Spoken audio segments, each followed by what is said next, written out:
জিলানের জিলানি তোমারি নামের গুণে আগুন হইয়া যাই ফানি এই বড় পীর আব্দুল কাদের এই বড় পীর আব্দুল কাদের জিলানের জিলানি তোমারি নামের গুণে আগুন হইয়া যাই ফানি এই বড় পীর আব্দুল কাদের আল্লাহ আল্লাহ জন্ম তোমার জিলানেতে তরিকা হয় কাদরিয়া আবু সালে মুসা জঙ্গি তোমারি হলেন পিতা উম্মুল খায়ের মা ফাতেমা উম্মুল খায়ের মা ফাতেমা তোমারি হয় জননী তোমারি নামের গুণে আগুন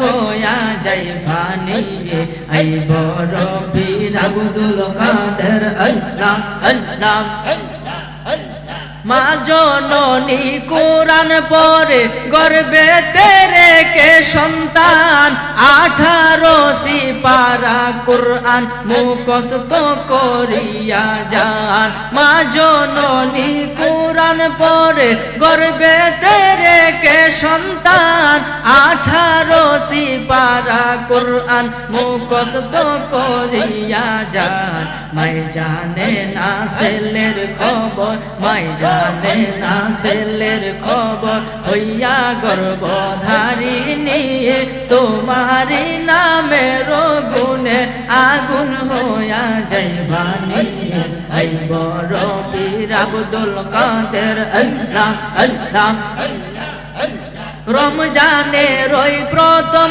দিনে তোমার শুভ জন্ম হয় জন্ম হয়ে দুগ্ধ খাও না তাতে তোমার রোজা হয় রমজানের ওই প্রথম দিনে তোমার শুভ জন্ম হয় জন্ম হয়ে দুগ্ধ খাও না তাতে তোমার রোজা হয় কেউ জানে না চাঁদের খবর কেউ জানে না চাঁদের খবর জানে গাউসে সামদানি তোমারি নামের গুণে আগুন হইয়া যাইবানি এই বড় পীর আব্দুল কাদের এই বড় পীর আব্দুল কাদের জিলানের জিলানি তোমারি নামের গুণে আগুন হইয়া যাইবানি এই বড় পীর আব্দুল কাদের মাশাআল্লাহ আল্লাহ খানা খানা আল্লাহ আল্লাহ আল্লাহ আল্লাহ আল্লাহ আল্লাহ আল্লাহ তোমরা কি বুঝাইবা আমার অন্তর ফুইরা কইলা ওরে তোমরা কি বুঝাইবা আমার অন্তর ফুইরা কইলা আমি জানি গো দয়ালের নামে আছে কত জ্বালায়া আমি বুঝি গো দয়ালের নামে আছে কত জ্বালায়া মাশাআল্লাহ আল্লাহ আল্লাহ উপরে দেখতে বালা ভিতর ফুইরা কইলা উপরে দেখতে বালা ভিতর ফুইরা কইলা মাশাআল্লাহ দয়ালের প্রেমে পইরা খলিলের অন্তর হই ও জ্বালায়া আমি জানি গো দয়ালের নামে আছে কত জ্বালায়া আমি বুঝি গো দয়ালের নামে আছে কত জ্বালায়া মাশাআল্লাহ আল্লাহ আল্লাহ আল্লাহ আল্লাহ আল্লাহ লা ইলাহা ইল্লাল্লাহু মুহাম্মাদুর রাসূলুল্লাহ সাল্লাল্লাহু আলাইহি ওয়াসাল্লাম উচ্চ আওয়াজে বলে আলহামদুলিল্লাহ। আজকে মরহুমদের রুহের মাগফিরাত কামনায় ও ঘোনাপাড়া যুব সমাজের উদ্যোগে দ্বিতীয় বার্ষিকী ওয়াজ সোয়াব ও দোয়ার মাহফিল আজকের বরকতপূর্ণ নূরানি মাহফিলের সম্মানিত সভাপতি হিসেবে যিনি শুভ আগমন করেছেন হাজী মোহাম্মদ ফজলুর রহমান, ভারপ্রাপ্ত সভাপতি আহলে সুন্নাত ওয়াল জামাত ও বিশিষ্ট সমাজসেবক করিমগঞ্জ। আজকের মাহফিলে প্রধান মেহমান হাজী মোহাম্মদ মুসলিহুদ্দিন সাহেব এবং বিশেষ মেহমান জননেতা হাজী আব্দুল কাইয়ুম সাহেব, দুইবারের সফল মেয়র করিমগঞ্জ পৌরসভা।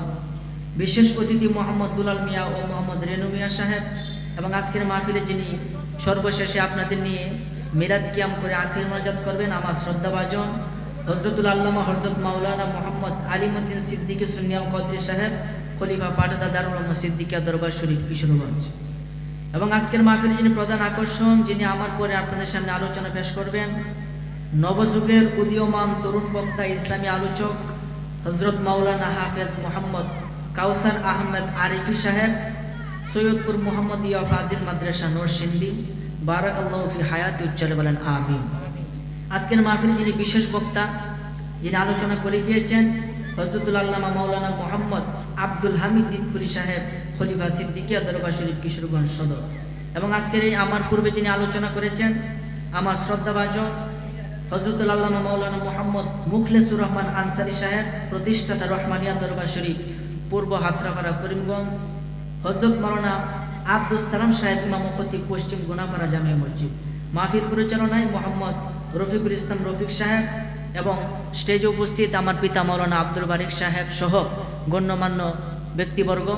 আমার সামনে উপবিষ্ট এবং বসা আমার মুরব্বী বাবাজিরা, যুবক ভাইয়েরা, সমবয়সী বন্ধুরা এবং পর্দার আড়াল থেকে বসে উঠেছেন আমার মা ও বোনেরা, প্রত্যেকেরই আমার অন্তরস্থল থেকে জানাই মুসলিম উম্মাহ শান্তির বাণী সালাম, আসসালামু আলাইকুম ওয়া রাহমাতুল্লাহি ওয়া বারাকাতুহু। মূল কথা, আজকে আমাকে বিষয় দিয়েছেন কিয়ামতের আলামত সমূহ, যেটা আমাদের জানা খুবই দরকার। আমি যখনই শুনেছি আমার সাবজেক্ট কিয়ামতের আলামত, তখন আমি যেদিকে তাকাই এদিকে শুধু কিয়ামতের আলামত, ঠিক না বেঠিক? যেদিকে তাকাই এদিকে শুধু কিয়ামতের আলামত। আরে কি কিয়ামতটা কি, আসলে কিভাবে কিয়ামত হবে, সিস্টেমটা কি, আপনি আমার জীবনে কি ঘটতে যাচ্ছে, এটা আমি আজকে আপনাদেরকে সুরে সুরে ছন্দে ছন্দে বলার চেষ্টা করবেন ইনশাল্লাহ। আপনারা কি রাজি আছেন ইনশাল্লাহ? একটু ধৈর্য ধরে মনোযোগ সহকারে আমার কথাগুলো শুনবেন। তো বাহিরে যারা আছেন যদি বসতেন আমি অনেক খুশি হইতাম। দাঁড়ায় বসুন, আপনাদের জন্য কষ্টকর এবং দেখতেও যেমন কীরকম লাগে, এই কারণে কষ্ট করে যদি বসেন তাহলে ভালো হয়। একটু মনোযোগ দেন। আল্লাহ তাআলা আপনাকে আমাকে এই দুনিয়ার মধ্যে পাঠাইছে, বানাইছে, একটাই লক্ষ্য, একটাই উদ্দেশ্য, দুনিয়ার মধ্যে যেন আমরা স্বয়ং আল্লাহ পাকের ইবাদত করি এবং তার গুণকীর্তন করি, এইটাই মূলত উদ্দেশ্য। এখন আমরা দুনিয়া পায়া আখিরাতে গেছি একবারে বইলা, আসলে কি যে হবে আর কি যে হইতেছে এটা আমরা বুঝতেছি না। পাপকে আমরা এমন ভাবে আলিঙ্গন করতেছি যেন পাপকে আর পাপ মনে হয় না। রাসূলে পাক সাল্লাল্লাহু আলাইহি ওয়াসাল্লাম আপনাকে আমাকে উদ্দেশ্য করে, পুরা পৃথিবীর মানুষকে উদ্দেশ্য করে বলতেছে, কিয়ামত হলো দুই প্রকার, এক প্রকার হলো ছোট কিয়ামত আর এক প্রকার হলো বড় কিয়ামত। ছোট কিয়ামত হলো নারীর সংখ্যা বৃদ্ধি পাবে, পুরুষের সংখ্যা কমে যাবে, অর্থাৎ একজন নারী একজন পুরুষ হবে, এর বিনিময়ে 50 জন নারী হবে। কথাটা বুঝছেন? মানে একজন পুরুষ এর সাথে 50 জন নারী, তার মানে নারীর সংখ্যা কিভাবে বাড়বো?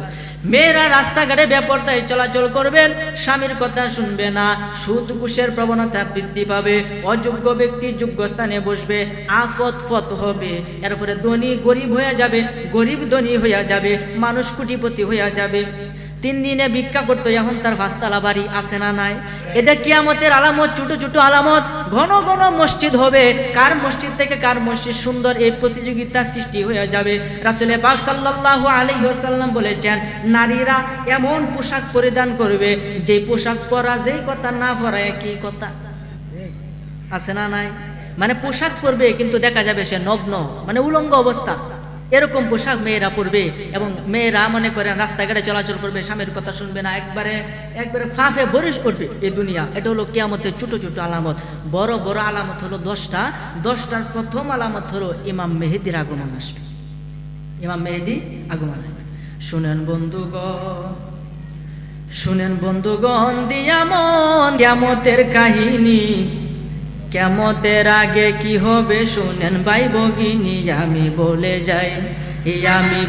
যাই হাই রে হাই করি কি উপায়, ওরে আজরাইল সামনে আইলে কারো রেহাই নাই। শুনি কোরআনেতে হাদিসেতে বলছে মালিক সাই, আরে এক নিমিষে ছাড়তে হবে মিশায়ে দুনিয়ায় তোমার ধন সম্পদ, তোমার ধন সম্পদ জায়গা জমি সবে রইবে পড়ে, 3.5 হাত মাটির ঘরে হইবে ঠিকানা, থাকবা আজীবন থাকবা আজীবন বন্ধুগণ আমি যাই বলিয়া, কিয়ামতের কাহিনী বলি শোনো মন দিয়া, যেদিন কিয়ামত হবে ও যেদিন কিয়ামত হবে ও যেদিন কিয়ামত হবে, জোরে বলেন না সুবহানাল্লাহ। হযরত ইমাম মেহেদী আলাইহিস সালাম তিনি আগমন করবে, এমন সময় আগমন করবে যেই সময় মানুষগুলা থাকবে বিপরীতমুখী, একজনের সাথে আরেকজনের মতের মিল থাকতো না, একজন এই দল করবে আরেকজন ওই দল করবে, দলাদলি করবে, ফাট্টাফাট্টি করবে, একজন ইসলাম নিয়ে এক কথা বলবে আরেকজন ইসলাম নিয়ে আরেক কথা বলবে, দুইজনের মধ্যে মতনৈক্য দেখা দিবে। এইভাবে যখন পুরা পৃথিবী মতনৈক্যে ভরে যাবে ওই সময় ইমাম মেহেদী আবির্ভূত হবে, তখন ওনার বয়স হবে 40 বছর। উনি সমস্ত মানুষদেরকে এক আল্লাহর পথে ডাক দিবে এবং ন্যায়ের পথে ডাক দিবে, যাতে কোনো বিবাদ মানুষের মাথার ভিতরে না থাকে। তিনি সমস্ত মানুষদেরকে ডাইকা এক রশিতে আবদ্ধ করবে এবং তিনি এই রাজ্য পরিচালনা করবে এবং তার রাজ্যের সময় সব মানুষ শান্তিতে বসবাস করবে। এরই মধ্যে দাজ্জালের আবির্ভাব হবে। দাজ্জাল আসবে ইরাক এবং ইরানের মধ্যবর্তী স্থান থেকে। দাজ্জাল কোনো ফেরেশতা নয়, দাজ্জাল কোনো জিন নয়, সে হবে মানুষ।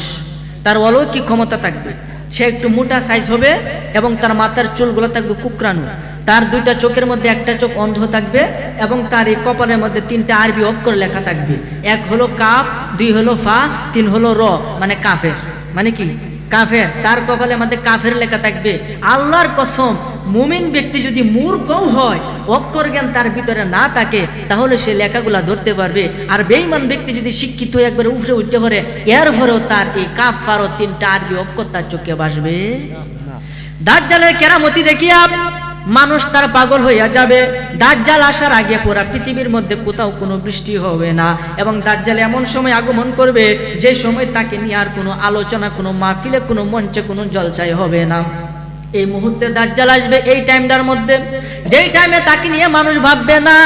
তার অলৌকিক ক্ষমতা থাকবে, এক হাতে থাকবে জান্নাত, আরেক হাতে থাকবে জাহান্নাম। মূলত জান্নাতটা হলো জাহান্নাম আর জাহান্নামটা হলো জান্নাত। তারে যে মানবে তাকে তার জান্নাতে দিবে, তাকে যে মানবে না তাকে তার জাহান্নামে দিবে। সাহাবীরা প্রশ্ন করে, ইয়া রাসূলুল্লাহ, যদি আমরা দাজ্জালকে পাই, দাজ্জালকে পাওয়ার পরে আমরা তাকে মানবো না, এতে তো সে আমাদেরকে জাহান্নামে দিবে, এতে কি আমাদের কষ্ট হবে না?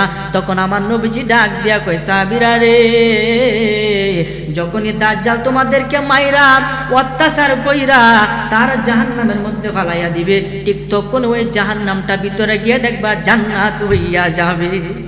আর জোরে কই না সুবহানাল্লাহ। এই দাজ্জাল 40 দিন এই দুনিয়ার জমিনে থাকবে এবং প্রথম দিনের অবস্থা হবে 1 বছরের সমান। সুবহানাল্লাহ বলে। প্রথম দিন হবে 1 বছরের সমান, দ্বিতীয় দিন হবে 1 মাসের সমান, তৃতীয় দিন হবে 1 সপ্তাহের সমান। রাসূল পাক বলেছেন, এর পরে যে দিনগুলা থাকবে এই দিনগুলা তোমাদের মতো স্বাভাবিকভাবে চলে যাবে। এইভাবে দাজ্জাল 40 দিন থাকবে। তাহলে হিসাব মতে দেখা গেছে দাজ্জাল 1 বছর থেকে 1.5 বছর আমাদেরকে জ্বালায়, ঠিক না? প্রথম দিন যদি 1 বছর যাতে তো 1 বছর হয়ে পড়ে, ঠিক আছে না? এই দাজ্জাল আমাদেরকে 1 বছর জ্বালাইবেন। এই দাজ্জালের হাত থেকে পৃথিবীর কোনো মানুষ বাঁচতে পারবে না। সে মৃতকে জীবিত করতে পারবে এবং জীবিতকে মৃত করতে পারবে।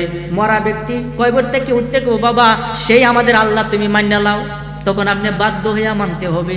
তখন বৃষ্টি বাদল হবে না, মানুষের ক্ষেতের মধ্যে ফসল হবে না, বৃষ্টির জন্য মানুষ ফসল জন্মাতে পারবে না। তখন যাকে দাজ্জালকে যে খোদা মানবে তার ক্ষেতের মধ্যে দাজ্জাল আকাশকে আদেশ করবে, আকাশ থেকে বৃষ্টি বর্ষণ হবে, এবং যে তাকে মানবে না তার ক্ষেতের মধ্যে কোনো বৃষ্টি হবে না। বলেন, একটা কঠিন মুসিবত না? এই কঠিন মুসিবতে যে ব্যক্তি দাজ্জালকে মানবে সে ব্যক্তি জাহান্নামে। ঈমান রাখাটা খুবই কঠিন। এই কারণে তো বলি, দাজ্জালের কেরামতি দেখে মুসলমান খোদা বলে তারে মানবে, যাইবে জাহান্নাম।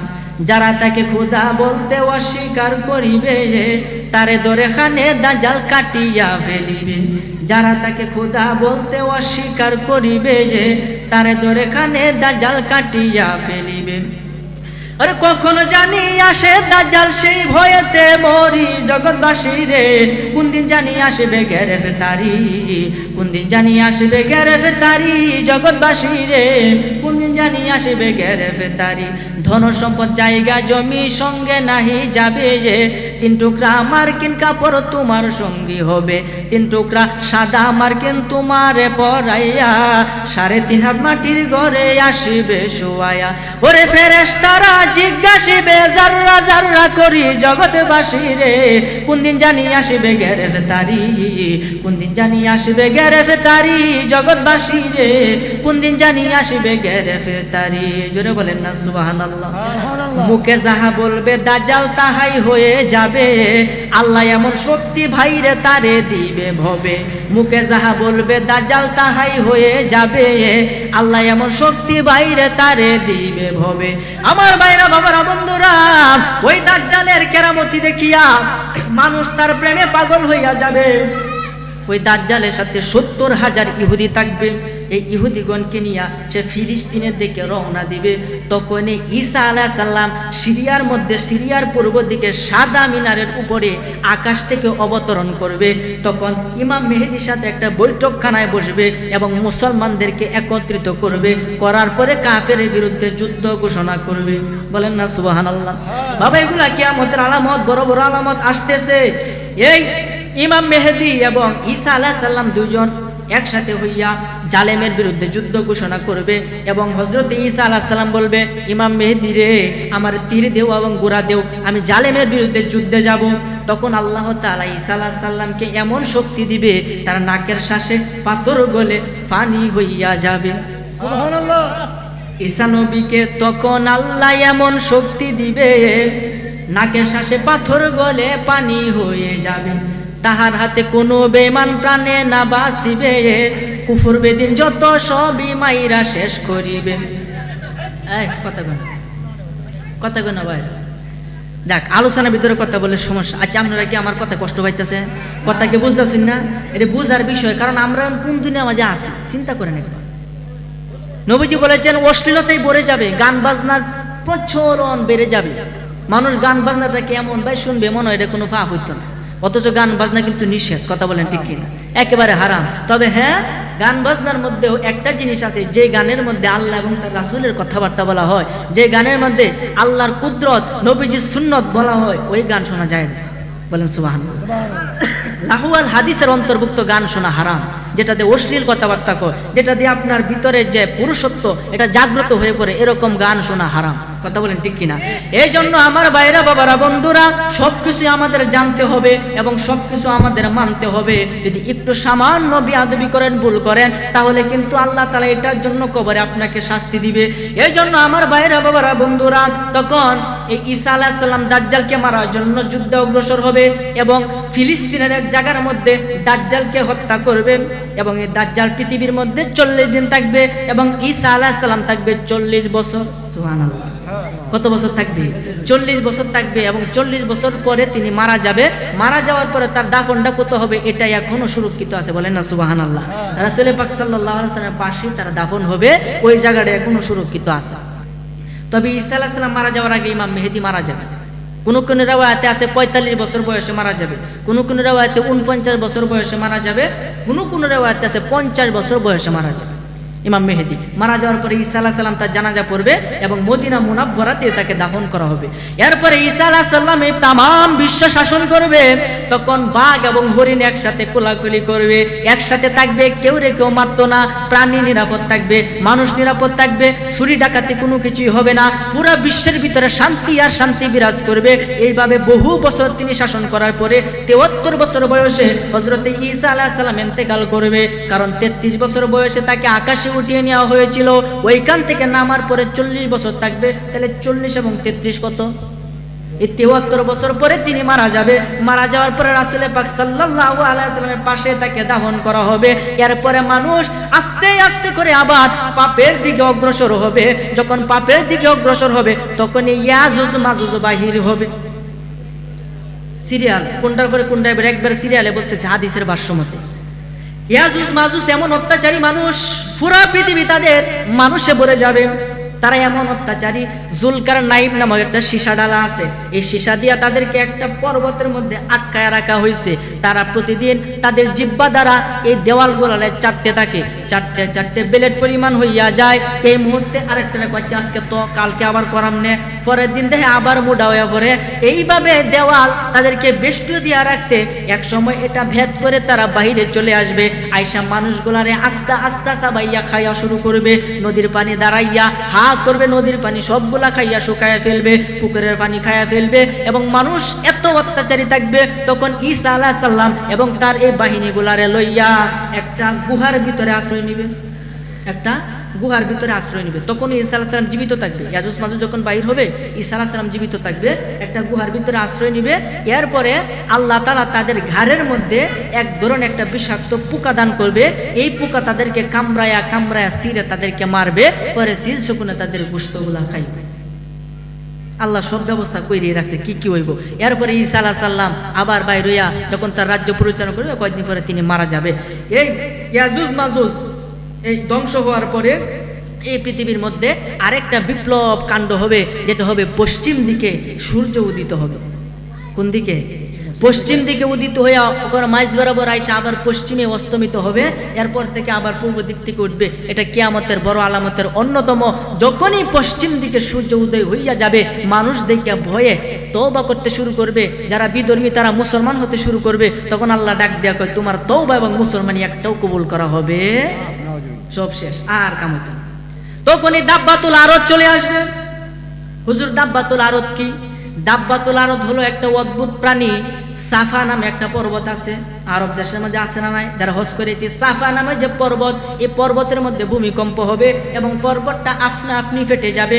পর্বতের ভিতর থেকে একটা প্রাণী, একটা জানোয়ার বাহির হবে, যে জানোয়ারটার নাম হবে দাব্বাতুল আরদ।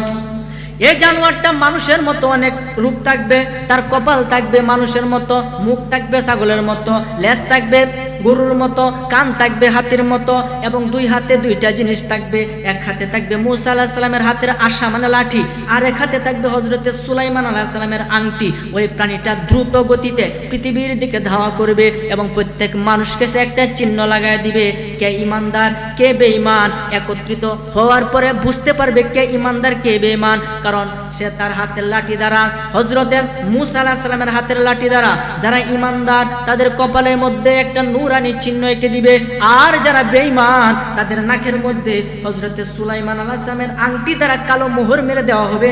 এতে তার পুরা চেহারা কালো কুৎসিত হয়ে যাবে। তখন 10-15 জন 4-5 জন যদি একসাথে বসে আড্ডা দেয়, কে ইমানদার কে বেঈমান সহজে চিনা যাবে। সুবহানাল্লাহ। কথা কি বুঝছেন আমার কথাটি?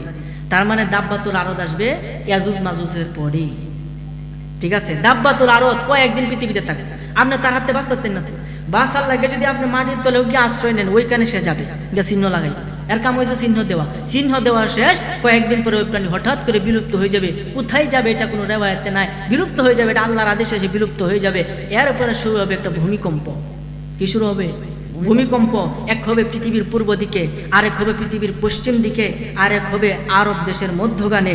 এইভাবে ভূমিকম্প হবে। ভূমিকম্প হওয়ার পরে কোরআন মাজিদে একটা সূরা আছে, সূরা দুখান। এই আকাশ থেকে একটা আপনার ধোঁয়া নাজিল হবে, পুরোটা পৃথিবী ধোঁয়ায় আবৃত হয়ে যাবে, ধোঁয়ায় আবৃত হবে।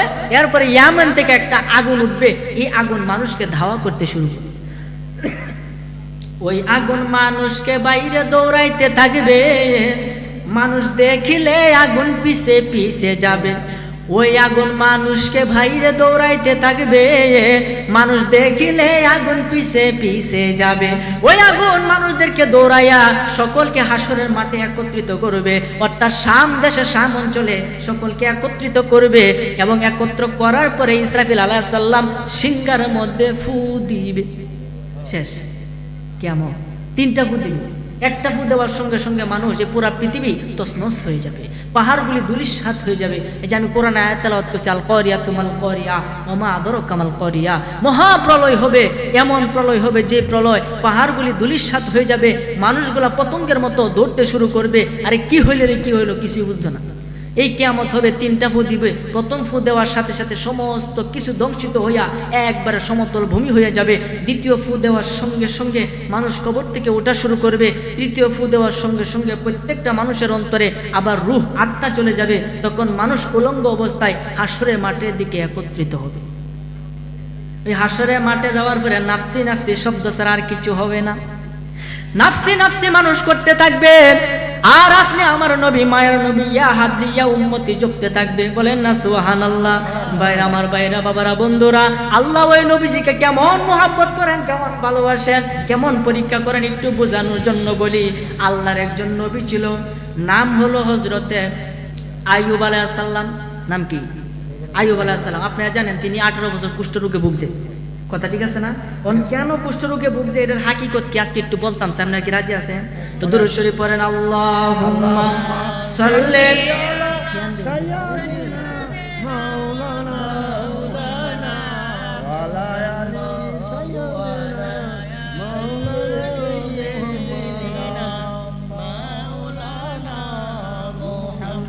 আমার ভাইরা বাবারা, বন্ধুরা, ওই আইয়ুব আলাইহিস সালামকে আল্লাহ কেমন পরীক্ষা নিছে, আর আপনি আমার নবীকে আমার আল্লাহ কেমন ভালোবাসে বোঝানোর জন্য বলি। আশা করি আপনাদের ভালো লাগবে, একটু মনোযোগ সহকারে শুনেন। আইয়ুব আলাইহিস সালাম আল্লাহর একজন নবী। অঢেল ধন সম্পত্তি আল্লাহ তাকে দান করেছে। অসংখ্য গরু, ছাগল, উট তাকে আল্লাহ দান করেছে। এবং তার সন্তানাদি ছিল 14 জন, মতান্তরে 18 জন। এই সন্তানাদি আল্লাহ তাআলা দান করেছে। তার বিবি ছিল 1 জন, কোন রিওয়ায়াতে 7 জন, কোন রিওয়ায়াতে 13 জন। এই আইয়ুব আলাইহিস সালাম আল্লাহর ইবাদতে মগ্ন ছিল। তখন আমার আল্লাহ ফেরেশতাদেরকে ডাক দেয়, কই ফেরেশতারা রে, আমার আইয়ুব দেখছো নি আমারে কত ভালোবাসে। সুবহানাল্লাহ বলে। সুবহানাল্লাহ। শয়তান ডাক দেয়, কই আল্লাহ এত বড়াই কইরো না, এত বড়াই কইরো না। এই যে সম্পদ তুমি দিছো, এই যে অঢেল ধন সম্পত্তির মালিক তারে বানাইছো, এই কারণে তোমারে সে ভালোবাসে, নইলে তোমারে ভালোবাসতো না। তার মানে আল্লাহর সাথে কিন্তু একটা চ্যালেঞ্জ করতেছে। সে বলতেছে কি, এত সম্পদ তুমি তারে দিছো, সন্তানাদি দিছো, এই কারণে তোমারে পছন্দ করে, তোমার নাম জবে, একটু কষ্ট রাখো। দেও আইয়ুবের কি অবস্থা। তাই নাকি? কহ তাই। কুফরি কই কো বাজি, তোমার সাথে আমি বাজি ধরলাম। শয়তানের সাথে কার বাজি? আল্লাহ। তোমার সাথে চ্যালেঞ্জ করো দেখি। তখন এই শয়তানকে আল্লাহ ক্ষমতা দিছে, যা দিয়ে আমার আইয়ুব রে নিয়ে আমার তুই বলাইতে রো, যা তুই আইয়ুব। শয়তান গেছে, যাওয়ার পরে কি জানি কি করছে, তার যে অতটা গরু ছাগল ছিল, উট ছিল, একটা রোগও আর মরে ভরে যায়, রোগ আর মরে ভরে যায়। মরতে মরতে মরতে মরতে তার এত বিশাল বাহিনীর যে উটগুলি ছিল সবগুলি একবারে মারা গেছে। বলেন আপনার যদি 10টা গরু থাকে, 10টা গরুতে 10টা গরু একসাথে মারা যায়, আপনার মনটা কি অবস্থা হইব? অনেক কষ্ট হইতো না? তখন আইয়ুব আলাইহিস সালাম রে শয়তান ডাক দেয়, কি গো আইয়ুব কেমনটা লাগে? দূর হ শয়তান, আমার আল্লাহ জিনিস আল্লাহ নিছে গায়াতে দুঃখ হওয়ার কি আছে? আলহামদুলিল্লাহ বলেন সুবহানাল্লাহ। শয়তান ডাক দেয়া কই, কি রে এত তো পারলাম না, এখন কি করি? আচ্ছা ঠিক আছে। আইয়ুব আলাইহিস সালাম ডাক দিয়া কই, বাবারা রে, ও আমার সন্তানেরা, শয়তানের কাম শয়তানি করছে, আল্লাহর জিনিস আল্লাহ লইয়া গেছে গা, এতে আমাদের ভয় পাওয়ার, মন ভাঙ্গার কোনো কিছু নাই। চলো আমরা সকলে আল্লাহর ইবাদত করতে যাই। একটা নির্দিষ্ট ঘর ছিল, ওই ঘরে ঢুইকা যখন তার আল্লাহর ইবাদতের মধ্যে শামিল হইল, যখন সেজদা দিল, শয়তান কি করছে, উপরে 7টা ভাঙ্গিয়া ফালাইয়া দিছে। এতে 18টা মতান্তরে 14টা সন্তান একসাথে মারা গেছে। আজ কোন কামরা কি হইল? এর কামে শয়তানি করা, শয়তানে গিয়া এই ব্যক্তিটা মেরেছে। তখন ডাক দেখো আইয়ুব, তখন কিরকম? আলহামদুলিল্লাহ, আল্লাহর মাল আল্লাহ নিছে গা, আলহামদুলিল্লাহ আমি খুশি আছি, বাইরে তোর তো পারলাম না, এখন কি করি? তখন সে একটা বিষাক্ত পোকা করতে পারে আনছে বা সৃষ্টি করছে, সৃষ্টি করে আইয়ুবের শরীরের মধ্যে দিছে সাইডে। এই বিষাক্ত পোকা তার একটা কামড় মারছে। তো কামড় দেওয়ার পরে এই জায়গাটা আমাদের একটা ঘা হয়েছে, আস্তে আস্তে অসুখটা বাড়তে শুরু করে, সে কুষ্ঠরোগে আক্রান্ত হয়েছে। কুষ্ঠরোগ যেই ঘরের ভিতরে হয়, এই ঘরে মানুষ দূরের কথা, আশেপাশে এলাকা গন্ধার লাগে মানুষ থাকতে পারে না। মনোযোগ দেন। তার 7 থেকে 13 জন স্ত্রী, তার শরীরের গন্ধ তাদের সহ্য হয় না। গেছে গিয়ে বলতে, স্বামী গো, ও আমার আদরের স্বামী, আপনার যে কুষ্ঠরোগ হয়েছে, এই গন্ধ তো আমরা সহ্য করতে পারি না, দয়া করে আমাদেরকে আমাদের পিতার বাড়িতে যাওয়ার অনুমতি দেন, আমরা আপনার কাছে থাকতে চাই না। অথচ ওই সময়ের আইয়ুব আলাইহিস সালামের খেদমত কিন্তু খুবই দরকার ছিল, কথা কোন ঠিক কিনা? তার অসুস্থ হলে খেদমত করা। তখন আইয়ুব আলাইহিস সালাম চোখের পানি ফালায় যাও, অনুমতি দিলাম, যার মন চায় আমাকে ছেড়ে চলে যাও, আমার জন্য আমার আল্লাহ যথেষ্ট, বলেন সুবহান। সর্বশেষ তার স্ত্রী রহিমা গিয়া বলতে, স্বামী গো, সবাই চলে যাইতেছে, আপনি অনুমতি দিতেছেন, দয়া করে আমি রহিমারে আপনি তাড়াইয়া দিয়েন না। আমি রহিমা যতদিন আমার দেহে প্রাণ আছে, আমি রহিমা আপনার খেদমত করতে চাই, বলেন না সুবহান। কেমন স্বামী ভক্ত ছিল, আর আজকালকার মহিলারা কি ভক্ত, এটা বললে আপনারা বুঝতে পারবেন। এই জন্য আমার ভাইরা, বাবারা, বন্ধুরা, খারাপ লাগতেছে কেউ? তখন এই রহিমা বিবি তার স্বামীর খেদমত করা শুরু করলো।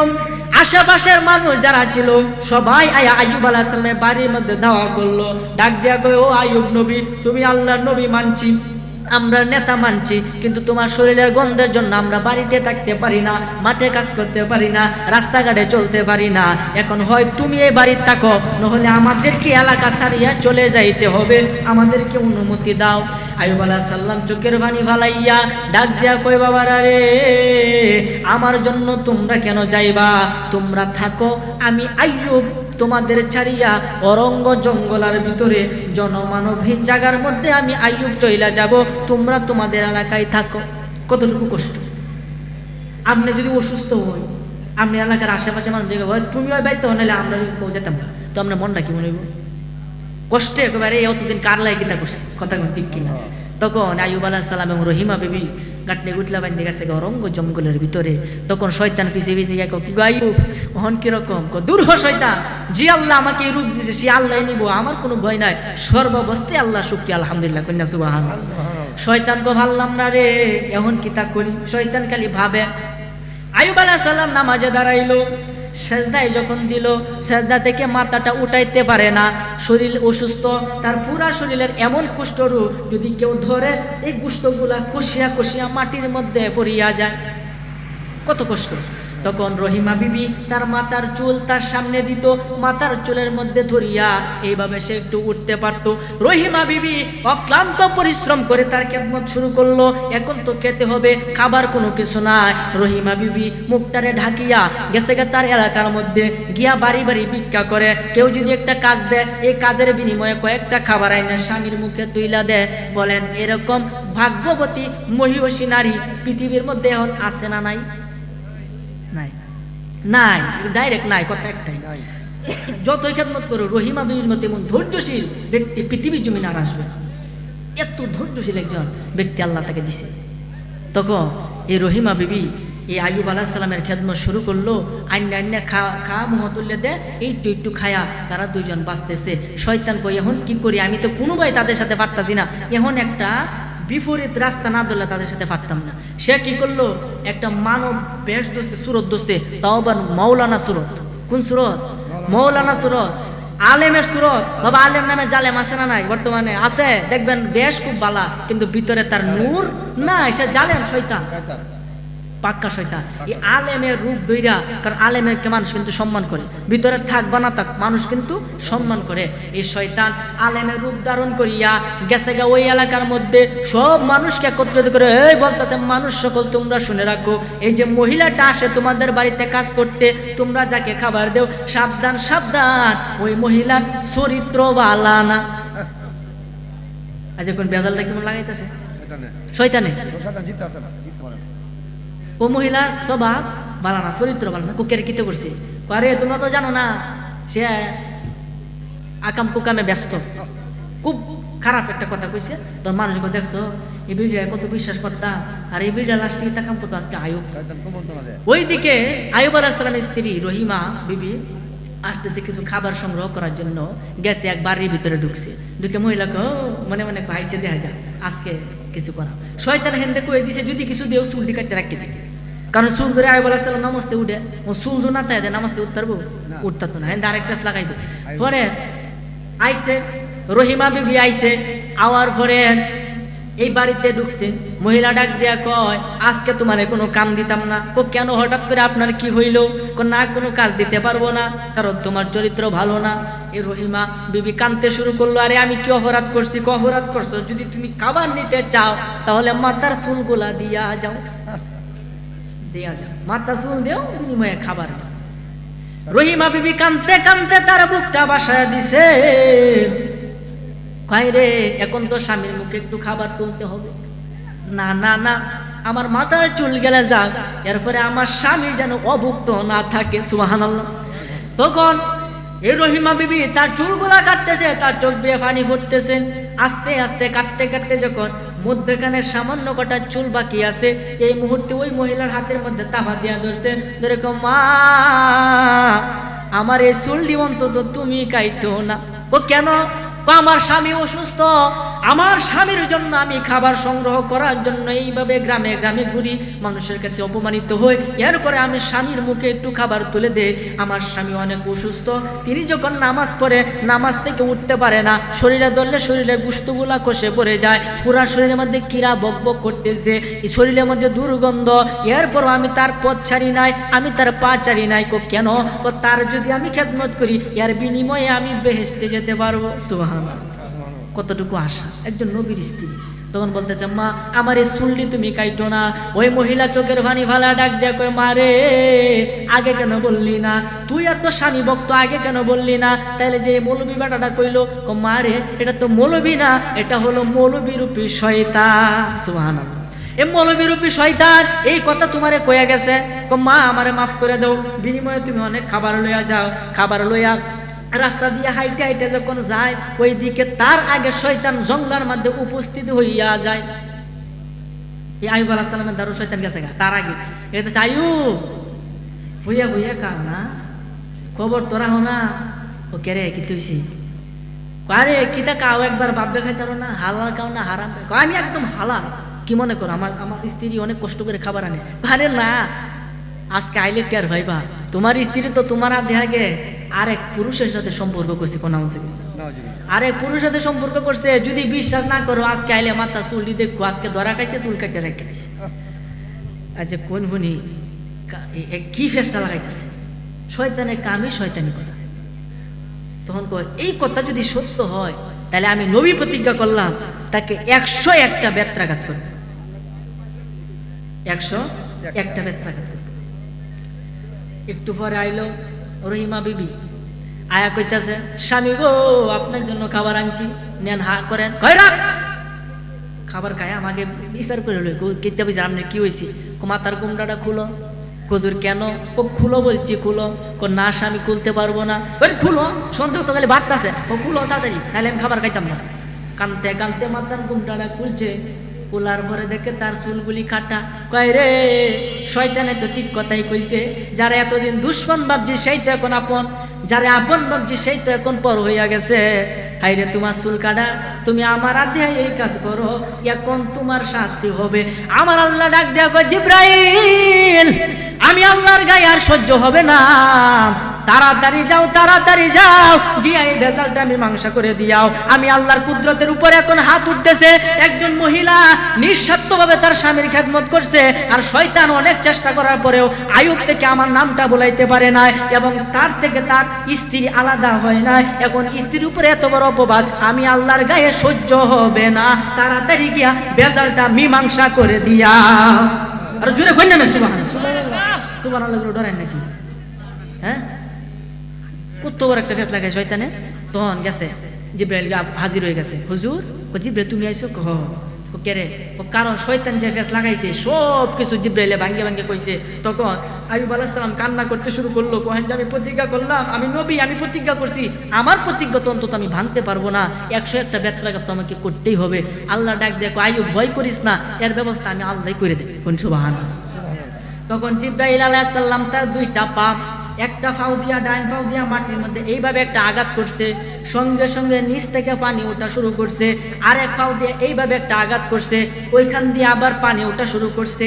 একটার পানি হলো গরম, আরেকটার পানি হলো ঠান্ডা। জোরে বলেন সুবহানাল্লাহ। আল্লাহুম্মা সাল্লি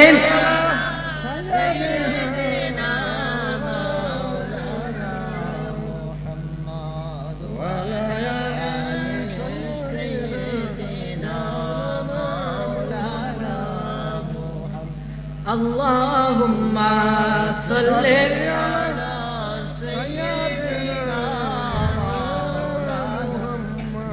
wa ala ali sayyidina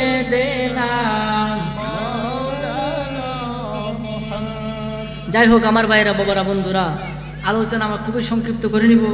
এরপরে যখন এইভাবে পা দিয়ে মুড়া দিছে, খারাপ লাগতেছে আপনাদের, তখন দুই হাত দিয়ে দুই ফোয়ারা উঠছে, একটার পানি হলো গরম আর একটার পানি হলো ঠান্ডা। জিব্রাইল ডাক দিয়ে কই, রহিমা বিবি তুমি তোমার স্বামীকে গরম পানি দ্বারা একটু গোসল করাইয়া দাও, আর এই ঠান্ডা পানিটা তার একটু খাওয়াইয়া দাও, আল্লাহ তাআলা এই কুষ্ঠ রোগ থেকে তাকে মুক্তি দান করে। বলেন সুবহানাল্লাহ। এমন শুধু তাই নয়, তার যৌবন আবার ফিরে পাবে, তার সন্তানের যে মসজিদ সন্তানের ডাবল করে ফিরে পাইব, যত সম্পদ খোয়া গেছে হারাইছে সব সম্পদকে আবার ডাবল করে পাবে। কন্যা সুবহানাল্লাহ। যখন এইভাবে কাজ করছে, দেখা গেছে সঙ্গে সঙ্গে তার কুষ্ঠরোগ চলে গেছে। বাড়িতে গিয়া দেখে তার যে গবাদি পশু প্রত্যেকটা দুইটা দুইটা করে হয়ে গেছে, ডাবল হয়েছে, তার সন্তানগুলা ডাবল হয়ে গেছে। এরপরে সুখ শান্তি তাদের এই পরিবার ভরপুর হইয়া গেছে। বলেন না সুবহানাল্লাহ। এটা কার খেলা? আল্লাহ যারা পরীক্ষা করে তারে কত ভাই পরীক্ষা করতারে, আপনি আমার কত ভাই পরীক্ষা করতারে। এই কারণে একটু কষ্ট থাকলে আমরা আল্লাহরে বললে লাই। আজকে 3 বেলা আল্লাহ খাওয়াইতেছে, মুয়াজ্জিনা বারবার মসজিদের মধ্যে ডাকতেছে, আর আপনি আমি শ্বাসতলে বইয়া চা খাই আড্ডা দেই, মসজিদের খবর নাই। আল্লাহ ডাক দেখে, বান্দা করো করো, তোমার মুক্ত স্বাধীন করে দিছি করো, কিন্তু এক সময় তো আমার দ্বারা আইবা, সুম্মা ইলাইনা তুরজাউন, আমার কাছে আসতে হবে। দেখি কোন বাপের বেড়া আছে আমার তেদি নাই, তার আমি তোমার জানাইতাম না, না জানায় তোমার চুল গড়ারে কালো থেকে সাদা করে দেন, আটকায় হচ্ছে দেখি। আমি তোমার জানাইতাম না, তোমার এই পাওগুলা চলে আমি প্যারালাইসিস রোগী বানাইলাম, তুমি হাঁটতেও পারতা না, তুমি ফিরে আসে দেখি। আমার আল্লাহ ডাক দেয়া কয়, ফাআলুল লিমা ইউরিদ, আমি আল্লাহ যাই ইচ্ছা তাই করতে পারি। একবার আল্লাহকে একটু ভয় করেন না। আল্লাহ তো আপনারে সাইরে দিয়েছে, কয় না লাগাম সারা ঘোড়া সাইরে দিলে এটা উপায় আছে, আটকানি সম্ভব, আটকানি যেত না। দেখবেন আগেকার মানুষের যখন আলবাইতো গরু দিয়া মুখের মাঝে একটা টোয়া লাগাই লইতো, কথা কোন ঠিক কিনা? এটা লাগানোর কারণ কি? যাতে সে আশেপাশে মুখ না দেয়। আমাদের তো লাগাম ছাড়া টোয়া ছাড়া আমরা যেমনি এমনি মুখ মারি, হারাম খায় অভ্যস্ত হয়ে গেছি, পাপের পথে ধাবিত হইতেছি। আমার ভাইয়েরা বাবারা বন্ধুরা, আপনাদের পায়ে অনুরোধ করে যায়, অন্তত নিজের জীবনটাকে পরিবর্তন করেন, আল্লাহ এবং তার রাসূলের জন্য পরিবর্তন হন, দেখেন আপনার কত শান্তি লাগে। এই জন্য আমার ভাইরা বাবারা বন্ধুরা, আল্লাহ কাকে কোন সময় কোন হালে কোন সুরতে পরীক্ষা করে এটা বলা যায় না। একটা ঘটনা মনে পড়ে গেছে, ঘটনাটি হইল হযরতে দাউদ আলাইহিস সালামের। এটা বললে হয়তো নবীর প্রতি আপনার একটা খারাপ দৃষ্টি যাইতে পারে, কিন্তু নবীর প্রতি খারাপ দৃষ্টি আপনার নেওয়ার কোনো ক্ষমতা নাই, কারণ স্বয়ং আল্লাহ কাজ করছে, তাহলে নবীর কোনো দোষ আছে না? দাউদ আলাইহিস সালাম একদিন রাস্তা দিয়ে হাইটে যাইতেছে, হঠাৎ কইরা সে দেখে একটা সুন্দর কবুতর। এই কবুতরটার ডানা ভাঙ্গা, একটু একটু উড়ে সামনে গিয়ে ফিরে যা, সে ধরতে যা, আর একটু সামনে গিয়ে উড়াতে ফিরে যা, এরকম আছে না? মানে ধরতে ধরতে না, তার সুন্দর ফাঁকি দিকা মানে আকৃষ্ট হয়ে গেছে। যেমন ধরেন একটা ফকি দেয়া শুরু করলাম, কিন্তু পিছিয়ে ধরবো, তেমনি ভাবে সুন্দর ফকি দিকে আছে পিছিয়ে যাইতেছে। আস্তে আস্তে আস্তে আস্তে যখন যাইতেছে, হঠাৎ কইরা একটা হাম্মাম খানা মানে গোসলখানার উপরে গিয়া ওই পাখিটা বসছে। বসার পরে উনি কি হচ্ছে, নুহি দেয় এটার ভিতরে ঢুকে যায়, নিচে গিয়ে ধরে কাবলাতে। তো নিচেতে যখন ঢুকছে, ঢুকে দেহে এক মহিলা ওইখানে গোসল করতেছে। কার পরীক্ষা এটা? আল্লাহ ডাক দেখো, এই মুহূর্তে আমি দাউদের একটা পরীক্ষা নিব, দেখি দাউদ নিয়ে আমার পরীক্ষা উত্তীর্ণ হইতে পারে। হ্যাঁ, ওই মহিলার নাম ছিল বৎসবা, এবং ওই মহিলার স্বামী ছিল উরিয়া বা আউরিয়া। তখন দাউদ আলাইহিস সালাম অনেক রেওয়ায়েতের মধ্যে 100টা বিবাহ করছে। তাকে বিবাহ করার আগে সে 99টা বিবাহ করছে। তখন জায়েজ ছিল নবীরার যুগে। আমাদের ইসলাম মুহাম্মদ সাল্লাল্লাহু আলাইহি সাল্লাম যে ধর্ম নিয়ে আসছে, ওইখানে 4টার বেশি জায়েজ নাই। কয়টা বেশি? সর্বোচ্চ 4টা। কিন্তু হুজুর নবীজি তো করছে অনেক বেশি, নবীর সাথে আপনার তুলনা নাই। তখন নবী সাল্লাল্লাহু আলাইহি ওয়াসাল্লাম ইসলামের স্বার্থে, যখন ইসলাম যাতে সঠিক তাই এই কারণে বিবাহ করছে, এবং আল্লাহর অনুমতি প্রাপ্ত। আল্লাহ যা কইছে নবীজি তাই করছে। কিন্তু আপনি আমার ক্ষেত্রে এটা নয়, কারণ নবীজি হলো ভিন্ন, আমরা হয়েছি ভিন্ন, কথা কোন ঠিক কিনা? নবীর সাথে আমাদের কোনো তুলনা নাই। এই জন্য বলি, একজন নবী আসিল গো সোনার মদিনা, একজন নবী আসিল গো সোনার মদিনা। ওরে যার প্রেমেতে মজনু হলো, যার প্রেমেতে মজনু হলো খুদে রব্বানা, একজন নবী আসিল গো সোনার মদিনা, একজন নবী আসিল গো। ওরে যাহার আগমনের তরে কাবা চোখে সেজদা করে, যাহার আগমনের তরে কাবা চোখে সেজদা করে, শাহে মদিনা, হায় হায় তিনি আমার দয়াল নবী শাহে মদিনা। একজন নবী আসিল গো সোনার মদিনা, একজন নবী আসিল গো। ওরে যার প্রেমেতে মজনু হলো, যার প্রেমেতে মজনু হলো খুদে রব্বানা। একজন নবী আসিল গো সোনার মদিনা, একজন নবী আসিল গো সোনার মদিনা। যারা বলেন না সুবহানাল্লাহ। ওই নবীর সাথে কারো কোনো তুলনা নাই। এই জন্য আমার ভাইরা বাবারা বন্ধুরা, হযরতে দাউদ আলাইহিস সালাম যখন দেখতেছে উফরের কবুতর আর কি সুন্দর, নিচে যে গোসল করতেছে সে তো আরো বেশি সুন্দর। প্রাসাদে চলে গেল, বাসাই পাইছিল, তার সৈন্যদের ডাক দিয়ে কই খবর লাগাও ওই মহিলাটাকে। খবর আনলো যে ওই মহিলাটা তো একজনের স্ত্রী। আরে ফেস লাগাইছো, কামড় হইল। মহিলা স্ত্রী তো, আমি তো তার বিয়ে করার জন্য আমার খুব ইচ্ছে হয়েছে। এটা আল্লাহ পাকের পক্ষ থেকে একটা পরীক্ষা, কিন্তু ইচ্ছাটা কিন্তু তার ছিল যে তার মনে আর নফসটাকে তিনি দমন করতে পারে। এই পরীক্ষাটা শুধু দাউদ আলাইহিস সালামকে আল্লাহ নিছিল। হযরত দাউদ আলাইহিস সালাম পরে জাবুর কিতাব নাজিল হয়েছিল। 104টা হলো আসমান থেকে কিতাব হয়েছে, এর মধ্যে 60টা হলো সর্বশ্রেষ্ঠ, তাওরাত, জাবুর, ইনজিল, কুরআন। তাওরাত হযরত মুসা আলাইহিস সালামের উপরে, জাবুর হযরত দাউদ আলাইহিস সালামের উপরে, ইনজিল হযরত ঈসা আলাইহিস সালামের উপরে, কুরআন হযরত মুহাম্মদ সাল্লাল্লাহু আলাইহি ওয়াসাল্লামের উপরে নাজিল করেছে। এই জাবুর কিতাব যার উপরে নাজিল হলো তিনি হলেন দাউদ আলাইহিস সালাম। ওনার কণ্ঠ এতই সুন্দর ছিল, উনি যখন জাবুর কিতাব পাঠ করতেন সমুদ্রের মাছ, উপরের পশু পাখি তার তেলাওয়াত শুনতে। বলেন সুবহানাল্লাহ। এই দাউদ আলাইহিস সালাম যখন খবর লাগাইলো, তখন তিনি খবর পাইলো এই বৎসবা একজনের স্ত্রী। তখন বলতেছে এখন কি করা। একজন সৈন্য, একজন তার পরামর্শদাতা তাকে একটা পরামর্শ দিল যে বাদশাহ সাহেব একটা পরামর্শ আমার কাছে আছে। কিতা? ও তার স্বামী কৃষি কাজ করে, আপনারই রাজ্যের মধ্যে আপনার প্রজা, আপনি যাই বলবেন, আপনি যাই বলবেন তাই সে পালন করবে। আপনি একটু তারে খবর দিন। খবর দিয়া কি হবে? আপনার সৈন্যবাহিনীর মধ্যে তারা চাকরি দিবেন। সে তো যুদ্ধ জানে না, যুদ্ধের মধ্যে যাবে, গিয়া শহীদ হইয়া যাবে, আর ওইদিকে তার স্ত্রী বিধবা হইয়া যাবে, তখন আপনি তারে বিবাহ করবেন। সুন্দর একটা বুদ্ধি, বুঝুন যে করি কথা ঠিক কইছো। তখন তারে খবর দিয়ে আনাইছে, আনায় কইতেছে তোমার তো আমি চাকরি দিতাম চাই। হুজুর আমার তো লেখাপড়া নাই, কি চাকরি? আরে আমার সৈন্যবাহিনী তোমার চাকরি দেন, সেনাপতি বানাই দেন তোমার, তুমি সবার সামনে থাকবা। কয় সভ্য না, বেতন কত? এত এত টিহা। এই লোক দেয় যে রাজি হয়েছে। রাজি হওয়ার পরে তারে সেনাবাহিনী চাকরি দিছে। দেওয়ার পরে কোন জায়গায় যুদ্ধ লাগছে, এই দাউদ আলাইহিস সালাম এবং এই ইসলামের বিপক্ষে, অর্থাৎ দাউদের বিপক্ষে যে মানুষগুলা, এই মানুষগুলার সাথে যুদ্ধ করবে। তখন এই উরিয়া যখন যুদ্ধ করতে গেছে, সে কূপ দিয়ে দূরের কথা, হ্যাঁ আগে কূপ দিয়ে মেরেছে। আগে তো সম্মুখ যুদ্ধ হইতো, হাতে হাতে যুদ্ধ হইতো, এখন তো গুলি মাইরে হে 14 মান দূরাইতে পালা। কথা কেন ঠিক কিনা? এই জন্য আমার বাইরা বাবারা বন্ধুরা, বক্তা আসলে আমি ছেড়ে দিব, একটু মনোযোগ সহকারে শুনেন।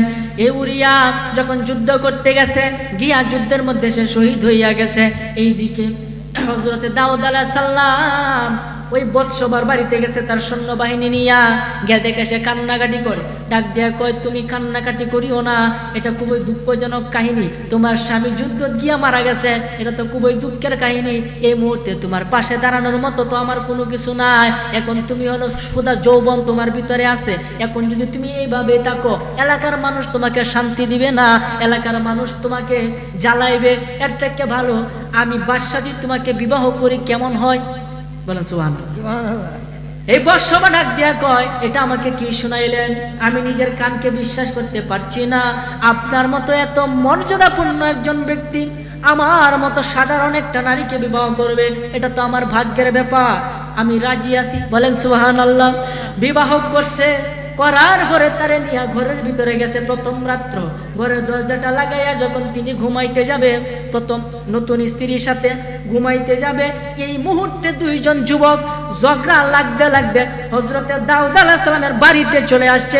আয়েশা ডাক দিয়া কয় ও নবী তাড়াতাড়ি দরজা খুলুন।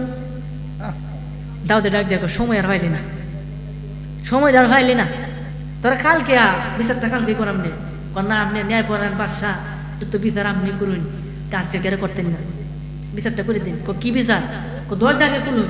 দরজা করলে বাহিরে আইছে। আর ডাক দেখো হুজুর আমার বিচারটা শুনুন। কিতা? আমার একটা মাত্র ছাগল আর ওই বেড়া 99টা ছাগল, এই 99টা ছাগল তুই আমার একটা করে নিত জব দিন কত তো দিয়ে এই মেয়ে তুমি 99টা ছাগল তুই এক ছাগল কে নিলা হুজুর বেশি রাউর নিয়ে কো কেরে কো 99টা আমার আছে একটা লাগে 100 পূরণ হইলা আমি 100 পূরণ করলাম বলেন সুবহানাল্লাহ ওই এর লাগে তুমি 100 পূরণ করবে তো একবার অন্যায় কাজ করছো কোন হুজুর যার ঘরের ভিতরে 99 জন স্ত্রী থইয়াও যে ব্যক্তি আরেকজনের স্বামীকে প্ররোচনায় ফালাইয়া একবারে কৌশলে বিবাহ করে এটা কি অন্যায় না এটা কইয়া দুইজন যুবক চলে গেছে আর দাউদ আলাহিসের উপর দিকে তাকায় করে এরা তো মানুষ না তো ফেরেশতা আমার চোখ তো খুলে গেছে আমি তো অন্যায় করছি ডাক দে কই মাওলা আমারে তুমি ক্ষমা করে দাও কেলাকার এই কেলা ডাকা কেউ বুঝিতে পারে না রে আমার আল্লাহ পাকের কেলাম কেউ বুঝিতে পারে না রে আমার মাওলা পাকের খেলা ওরে জোর করিয়া বুঝতে গেলে তার গোটে মৌতের জ্বালা আরে জোর করিয়া বুঝতে গেলে তার গোটে মরণ জ্বালা কেউ বুঝিতে পারে না রে আমার আল্লাহ পাকের খেলা জুড়ে বলেন সুবহানাল্লাহ দাউদে ডাক দে কই মাওলা তুমি আমারে ক্ষমা কইরা দাও আমি জীবনে অনেক বড় ভুল করছি এই ভুলের মাসুল আমি কিভাবে দিব যখন বারবার ক্ষমা চায় আমার আল্লাহ ডাক দে কই দাউদ কিতা হইছে সুবহানাল্লাহ আল্লাহ কি জানে না আল্লাহ জানার পরে দাউদ কিতা হইছে আল্লাহ আমি এরকম করছি পরে তো আমার তে মাফ চাইলে কাম হইতো না কারণ হক হয়েছে দুই প্রকার এক হলো হকুল্লাহ আরেক হলো হকুল ইবাদা একটা মানুষের হক একটা আমি আল্লাহর হক আমি আল্লাহর হক হলো তুমি নামাজ রোজা রাখবা আমি আল্লাহ যা যা আদেশ করছি তাই পালন করবা আর হকুল ইবাদা মানুষের হক যদি নষ্ট করো কানতে যদি বুকের সালবা সব তুলে লাও এরপরে আমি মাফ করতাম না যেই মানুষের সাথে বিয়াদবি করছো ওই মানুষের সাথে তুমি মাফ চাইতে এই কারণে আমরা এখন মানুষের কষ্ট দিই মানুষ হয়ে মানুষ মারে আছে না নাই আছে আরে এই দুনিয়ার সবাই মানুষ কারে বলবো মানুষ না আমি মানুষ হইতে পারলাম না আজও আমি মানুষ হইতে পারলাম না মানুষ হইয়া মানুষ মারে দেখলাম কত এই সংসারে মানুষ হইয়া মানুষ মারে দেখলাম কত এই সংসারে কি মানুষ বলিব তারে সালামেরও নাই জানা আমি মানুষ হইতে পারলাম না আজও আমি মানুষ হইতে পারলাম না নিজের হাতে 3.5 হাত বানায় আছে মানুষের জাত কয়াত আপনি 3.5 হাত নিজের হাতে সবাই 3.5 হাত নিজের হাতে 3.5 হাত বানায় আছে মানুষের জাত মানুষের জন্য আল্লাহ নিজে হয়েছে দিওয়ানা আমি মানুষ হইতে পারলাম না আজও আমি মানুষ হইতে পারলাম না কথা বলেন ঠিক কিনা এই জন্য আমার ভাইরা বাবারা বন্ধুরা আল্লাহ ডাক দিয়া কই দাউদ রে তুই তো আমার হক নষ্ট করস নাই তুই তো মানুষের হক নষ্ট করেছস যা তার কাছে গিয়া ক্ষমা চা তাহলে আমি আল্লাহ ক্ষমা কইরা দিব দাউদ আলাইহিস সালাম ডাক দিয়া কই মাওলা ওই উরিয়ারে আমি হন কই পামু উরিয়া তো যুদ্ধে গিয়া শহীদ হয়ে মারা গেছে এখন তার দাফন কাফন হইয়া গেছে এখন আমি কি করব আমি তারে কিভাবে আমি তার কাছে ক্ষমা চাইবো তুমি তার মাজারে যা তার কবরের মধ্যে গিয়া তুই তার কাছে মাফ চা সুবহানাল্লাহ চিন্তা করেন কত বড় আইন আল্লাহ কিন্তু চাইলে মাফ করতে পারে আল্লাহরই পরীক্ষা এটা তার কোনো দোষ নেই আল্লাহরই পরীক্ষা এরপরে বলতে তুই তার মাজারও যা আর আজকে মাজার ভাঙ্গা লইয়া মানুষ আছে না নাই সমানে মাজার ভাঙতেছে ভাই রে মাজার ভাঙতেছো ঠিক আছে এক সময় তোমার আল্লাহর আড্ডি ফুটি এবার ভাঙবো ভাই মাজার তো ভাঙতেছো এমনকি কিছুদিন আগে দেখলাম নুরাল পাগলা নামক একজন আল্লাহওয়ালা ব্যক্তি সেই ব্যক্তি মারা যাওয়ার পরে তার কবর থেকে তার লাশ উত্তোলন করে এই লাশের মধ্যে পিটাইছে এমনকি পিটাই শেষ করে নাই শেষে তারে আগুন দিয়া জ্বালায়া পুড়াইয়া দিছে পৃথিবীর ইতিহাসে কবর থেকে লাশ উঠায় পুড়িয়ে ফেলা এই তৌহিদি নামক জনতা এরকম কুলাঙ্গারের বাচ্চারা এরকম এই কাজগুলা করে কথা কোন ঠিক কিনা মুসলিম হিসাবে কখনো এই কাজ সমর্থিত হতে পারে না কখনোই না কোনো মুসলমান এই কাজ করতে পারে কারণ আপনি কাফের বলেন যেটা বলেন মারা যাওয়ার পরে সে আল্লাহর জিম্মায় চলে যায় বিচার করে আল্লাহ করবে মানুষের কে বিচার কথা কোন ঠিক কিনা জীবিত থাকতে তুমি একটা কিছু করতে মাইনে নিতাম মরে যাওয়ার পরে সে আল্লাহর জিম্মায় চলে গেছে আল্লাহ ইচ্ছা করলে তারে মাফ দিব ইচ্ছা না করলে সে মাফ করতো না এটা আল্লাহ পাকের নিজের বিষয় এখন যদি আপনি বিচার করে লাইন তাহলে তো আপনি হেলাতে বড় হয়েছেন নাউজুবিল্লাহ কুমার এই জন্য আমার ভাইয়েরা, বাবারা, বন্ধুরা, অসুস্থ মানুষ, এরপরেও আমি কথাবার্তা বলতেছি, আপনারা বুঝতেছেন। দাউদ আলাইহিস সালামকে বলে তুমি তার কবরে চলে যাও, তার মাজারে চলে যাও, গিয়া তার কাছে ক্ষমা চাও। বারবার যখন ক্ষমা চাইবা, এক সময় আমি উরিয়ারে জীবিত কইরা দিব, তখন তুমি তার কাছে মাফ চাইয়া ফেলবা। তখন সে তার কবরে চলে গেল, গিয়া কান্না শুরু করলো, কানতে কানতে এক পর্যায়ে আমার আল্লাহ তাআলা তারে জীবিত কইরা দিছে। তখনই উরিয়া ডাক দিয়ে কয়, হে আমার মাথার মুকুট, হে আমার নবী, আপনি কেন আমার কবরের মধ্যে কান্দেন? আপনি কেন আমার কাছে ক্ষমা চান? ডাক দিয়া কই, আমি অনেক বড় অন্যায় করছি, তুমি আমারে মাফ করে দাও। ও হুজুর, আপনি অন্যায় করতে পারেন না। আমি করছি, তুমি আমারে মাফ করে দাও। যদি অন্যায় করে থাকেন তাহলে আমি উরিয়া আপনারে মাফ করে দিলাম। এই কথা বলে সে আবার কবরে চলে গেল। দাউদ আলাইহিস সালাম আল্লাহর ডাক দিয়া কই, আল্লাহ, এই উরিয়া তো আমারে মাফ করে দিছে। আমার আল্লাহ ডাক দিয়া কই, ক্ষমা তো হয় নাই, ক্ষমা হয় নাই। ওকে রে, তুমি কোন অপরাধ করছো? কি তারে কইছো? না, এটা তো কইছি না। তুমি আবার কান্না শুরু করো, আবার কান্দে, আল্লাহ তারে আবার জীবিত করছে। হুজুর, এখন কান্দন কেরে? আমি কি অপরাধ করছি এটা তো তুমি শুনছো না, না শুনি আমারে মাফ করে দিছো। কি অপরাধ করছে আগে তুমি এটা শুইনা লও। কি অপরাধ করছেন? তোমারে ছলে বলে কৌশলে আমার সৈন্যবাহিনীর মধ্যে তোমারে আমি সৈন্য চাকরি দিয়া আমি কি করলাম, যুদ্ধে পাঠাইয়া পরিকল্পিতভাবে আমি তোমারে হত্যা করাইয়া তোমার স্ত্রীরে বিবাহ করছি। এই অপরাধটা আমার মাফ করে দেব। উজিয়া ডাক দেয়া কয়, হ্যাঁ, সব লয়ে খেলা চলে, নিজের চোখ লয়ে খেলা চলে না। না, আমি মাফ করতাম। মানে ফেসো পড়ছে কিনা, ফেসো এমন ফেসো পড়ছে, মাফ করতাম, আমি মাফ করতাম না। এই কামটা আপনি নবী হিসাবে কেমনে করলেন? আল্লাহ ডাক দেখে, ওই উরিয়া, হে উরিয়া, তুমি তারে ক্ষমা করে দাও, এটা তার কোনো দোষ নাই, আমি আল্লাহ তারে দিয়া কাজটা করাইছি। বাবা, কোরআনের ঘটনা বানায় বলছি না, কোরআনের ঘটনা, যে আমি তারে এই পাপটা আমি নিজে করাইছি, এটা পাপ হবে না, এটা আমার পরীক্ষা।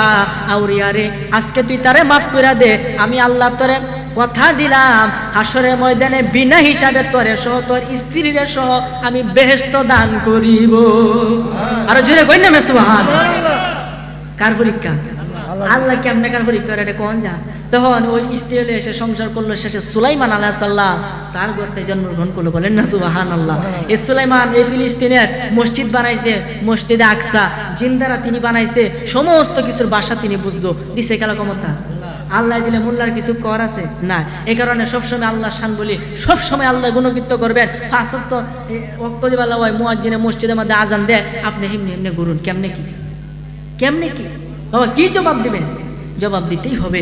এই কারণে আসুন আবার আলোচনা এখানে ইতি টানবো। এর আগে আপনাদেরকে কিছু কথা বলি। কথাটি হলো, আল্লাহ পাক আপনারা আমারে বানাইছে, যেহেতু